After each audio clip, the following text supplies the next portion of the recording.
জীবনে কখনো ভেঙে পড়ো না। জীবনে যা কিছু হারিয়ে যায় অন্য কোনো না কোনো রূপে ঠিকই আবার তোমার কাছে ফিরে আসবে। তো চলো আমি আমার পরিচয়টা দিয়ে দিচ্ছি। নমস্কার বন্ধুরা, আমি রূপা, রূপা ডেইলি লাইফের নতুন একটি ভিডিওতে তোমাদের সবাইকে অনেক অনেক স্বাগত। আজকে দেখো যখন বাজে ঘড়ির কাঁটায় 7টা, ঠিক সেইখান থেকে আমি আমার ব্লগটা শুরু করেছি। দেখো বিছানা ছেড়ে এই সবে উঠে পড়েছি আমি, আর উঠে আমি কিন্তু ঠাকুরকে প্রণাম করে নিয়েছি। আমার বিশ্বাস যে আমি যদি সকালটা ঠাকুরের মুখ দেখে বা ঠাকুরকে প্রণাম করে আমার কাজকর্মগুলো শুরু করি তাহলে আমার দিনটা খুব ভালোভাবেই কেটে যাবে। তো যাই হোক, ঠাকুরকে প্রণাম করে নিয়ে আমি বাসি ঘরটাকেও ঝাড় দিয়ে নিচ্ছি। আর বাইরে এত রোদের আলো আসছে যে মনে হচ্ছে যেন 10টা 10:30 বেজে গেছে। আসলে কিন্তু না, এখন কিন্তু ঘড়ির কাঁটায় বাজে 7টা 10। তো যাই হোক, এই দিকটার আমি সমস্ত কাজকর্মগুলো সেরে নিয়েছি। আর এরপর চলে এসেছি সোজা রান্নাঘরে এসে এক গ্লাস জল খেয়ে শুরু করে দিয়েছি প্রতিদিনের নিত্যদিনের আমাদের যা কাজ থাকে মেয়েদের, সেই কাজকর্ম।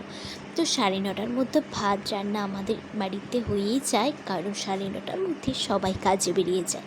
তো সেই জন্য আমাদের রান্না কিন্তু 9:30টার মধ্যে কমপ্লিট হতেই হবে। তো তাই আমি একদিকটাতে কিন্তু ভাত বসিয়ে দিয়েছি, আরেকদিকে প্রেশার কুকারে ডাল বসিয়ে দিয়েছি। তো যেহেতু আজকে আমাদের বাড়িতে নিরামিষ, তাই কিন্তু মটরের ডাল হচ্ছে। আর ওই দিকটাতে আমি তো ভাত বসিয়ে দিয়েছি। আর ডালের সাথে খাবার জন্য দেখো আমি পটল কেটে নিয়েছি, আর গাছে 2টো কাঁকরোল হয়েছিল, আমার বরমশাই আবার তুলে নিয়ে এসছে যে কাঁকরোলগুলো ভেজে দিতে হবে। তো আমি একসাথে ওগুলোকে ধুয়ে কেটে পরিষ্কার করে নুন হলুদ মাখিয়ে নিয়েছি। তো আমাদের মেয়েদের জীবনে এই বেশিরভাগ সময়টাই চলে যায় কিন্তু আমাদের এই রান্নাঘরটাতে। তো সেই কাজগুলো যদি তুমি ভালোবেসে করো তাহলে কিন্তু তোমার বিরক্তবোধ একদমই হবে না, তখন তোমার এই কাজগুলো করতে ভালোই লাগবে। যেহেতু আমি রান্না করতে ভালোবাসি, তাই আমি রান্নাঘরে বেশিরভাগ সময়টাই আমি রান্না করলেও আমার কিন্তু একদমই বিরক্তবোধ হয় না। আমার কিন্তু রান্না করতে বেশ ভালোই লাগে। তো যাই হোক বন্ধুরা, এই দিকটাতে আমার ভাতটাও হয়ে গেছে, ভাতটা নামিয়ে নিয়েছি। আর ডালটা ওই দিকটাতে সিটি পড়ে গেছে। আর এখন আমি ডালটা ফোড়ন দেওয়ার জন্য, যেহেতু এটা মটরের ডাল করছি, তার জন্য কিন্তু শুকনো লঙ্কা, আদা, পাঁচফোড়ন, তেজপাতা সমস্ত কিছু দিয়ে ডালটাকে ফোড়ন দিয়ে নিয়েছি। আর আমার মেয়ে যেহেতু ঝাল খেতে পছন্দ, মানে ঝাল খেতেই পারে না ও, তার জন্য কিন্তু আমি ডালে একদম গোটাই লঙ্কা দিয়ে রেখেছিলাম, যাতে করে ওর ঝালটা না লাগে। তো এই দিকটাতে দেখো পটলগুলো আমি ভেজে তুলে নেব। এখন আমার ডালটাও নামানো হয়ে গিয়েছে। আর এই দিকটাতে আমি দেখো কড়াইতে পটলগুলো দিয়ে দিয়েছি।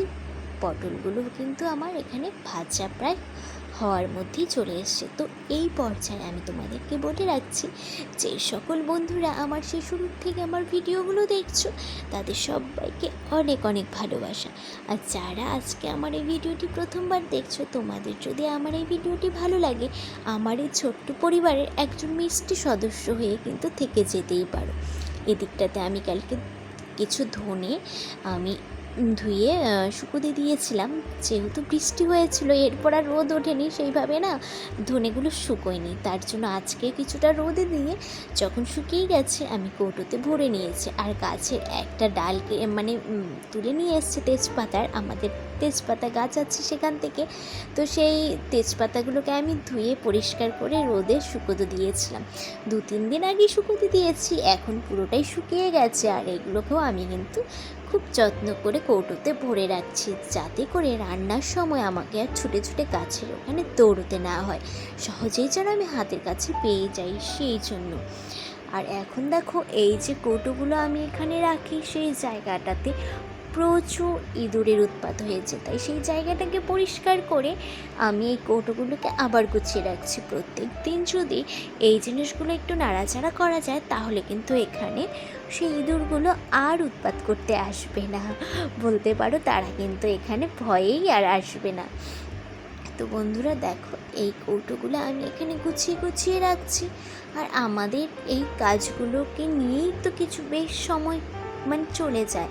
তো সেই কাজগুলোকে যদি আমরা একটু ভালোবেসে গুছিয়ে করি, তাহলে কিন্তু সময়টাও যেরকম চলে যায়, সেরকম দেখতেও ভালো লাগে, পরিষ্কার পরিচ্ছন্ন হয়ে থাকে। এদিকে কথা বলতে বলতে দেখো আমার কিন্তু এদিকটাতে গোছানো হয়ে গিয়েছে।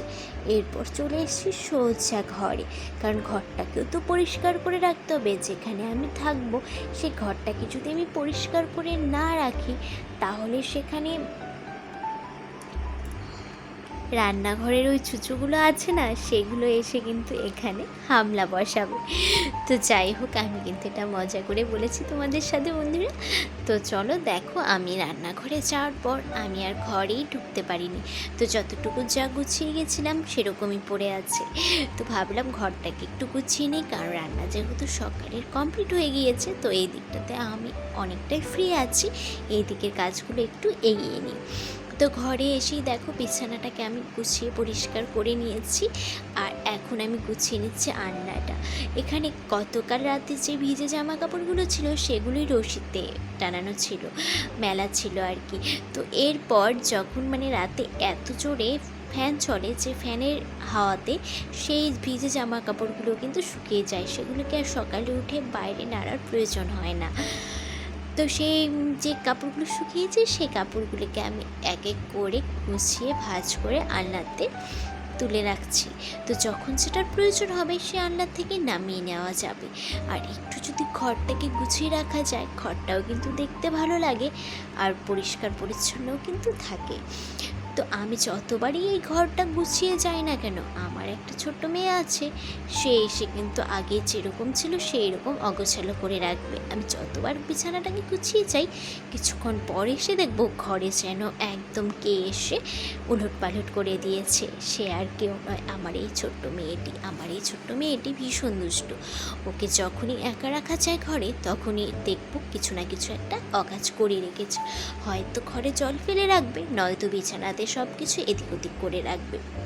তো এই কাজগুলো তো আমার বাড়তি আছেই। আর তাছাড়াও রান্নার সাথে সাথে এই যে ঘরের জিনিসগুলো, যেগুলো ফার্নিচারগুলো থাকে, সেই জিনিসগুলোকেই একটু পরিষ্কার করে গুছিয়ে পরিষ্কার করে রাখতে হয়। কিন্তু যতটা পারি প্রতিদিনই আমি এই জিনিসগুলোকে পরিষ্কার করার চেষ্টা করি। হয়তো কিছু দিন হয় না পরিষ্কার করা, কিন্তু যতটা পারি আমি কিন্তু এই ঘরটাকে একটু গুছিয়ে রাখার চেষ্টা করি, কারণ এই কাজগুলো করতে কিন্তু আমার বেশ ভালো লাগে। যেরকম সময়টাও চলে যায়, সেরকম ঘরটাকেও পরিষ্কার করে রাখা যায়। ওই দিকটাতে আমার মেয়ে বাইরে খেলছে, এরই মাঝখানে আমি ভাবছি তাহলে ঘরটাকে একটু গুছিয়ে নিই, সাথে সাথে শোকেস আর ড্রেসিং টেবিলগুলোকে একটু পরিষ্কার করে নিই। কারণ রাস্তার উপরে যেহেতু বাড়ি, প্রচণ্ডই ধুল জমে যায় প্রত্যেক দিনই। প্রতিদিন মোছার পরেও যেন তারপর দিন সকালবেলা ঘুম থেকে উঠে দেখব যে আলনা, ড্রেসিং টেবিল, খাট সমস্ত কিছুতে ধুল জমে আছে। তো যাই হোক, এই দিকটাতে কিন্তু আমার পরিষ্কার করা হয়ে গিয়েছে, আর ওই দিকটাতে তো সকালে রান্নাগুলোও কমপ্লিট হয়ে গেছে।